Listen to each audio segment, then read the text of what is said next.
Welcome back, mathematicians. In this video, we are going to solve this compound inequality. Now, I can tell it's a compound inequality because of the two inequality symbols that exist in this linear inequality. So what we can do, we have two strategies. We solve it in its current form by moving all terms, all coefficients to both the left and the right side, or we can actually split this up. So I'm going to solve it in both ways. I'm going to start with working as it's written right here. So first, you're going to go ahead and multiply all sides by 4 to clear that denominator, and that cancels out the denominator of 4 in the middle of this inequality. As a result, I get negative 12 is less than 2x minus 1, which is less than 0. And then I'm going to add 1 to all three sides, and I get negative 11 is less than 2x, which is less than 1.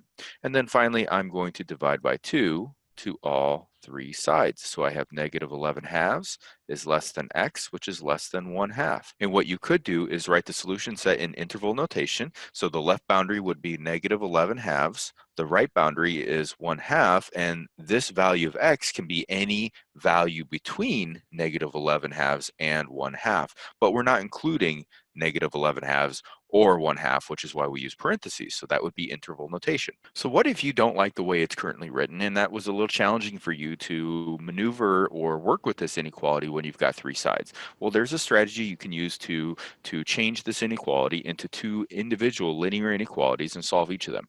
So what you would do is write negative 3 is less than 2x minus 1 over 4. And this is an and compound inequality, so we do need to use that conjunction between these two linear inequalities. And it's 2x minus 1 over 4 is going to be less than 0. So now we go ahead and solve just as we did with the other strategy, but now we've got these two independent linear inequalities. So I'm going to start by multiplying by 4 to both sides. And actually, it's going to be the same step for both linear inequalities, multiplying by 4. And what I get as a result is negative 12 is less than 2x minus 1. And 2x minus 1 is less than 0. So now I'm going to go ahead and add 1 to both sides. And again, we're really doing the same steps for both inequalities. And I get negative 11 is less than 2x. And 2x is less than 1. And then finally, I'm going to divide both sides by 2 to both inequalities. And so what I get is negative 11 halves is less than x.